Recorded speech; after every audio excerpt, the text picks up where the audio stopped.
তোমরাই বলো এই শাড়িটা আমাকে কেমন লাগছে। তোমার দাদাভাই কিন্তু আমার তারিফ করেছে, বলছে আজকে আমাকে নাকি খুব মিষ্টি লাগছে।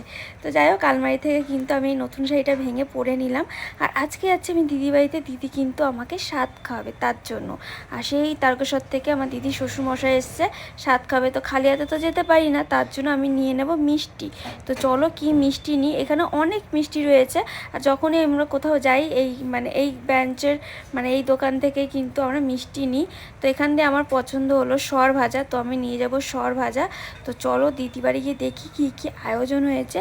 তো এখানে কিন্তু অনেক খাবার দাবার রয়েছে, আর বিশেষ করে আমার দিদি যেগুলো আমি ভালোবাসি সেইগুলোই কিন্তু আয়োজন করেছে। আর পুরো রান্নাটা আমার মা আর দিদি দুজন মিলেই করেছে, ক্রেডিট তাদের দুজনেরই। তো খাওয়া দাওয়া পুরো কমপ্লিট। আর যে শাড়িটা দেখছো এটা কিন্তু আমার তালই মশাই দিয়েছে, আর হাতে যে আংটিটা দেখেছো ওটা আমার দিদি দিয়েছে।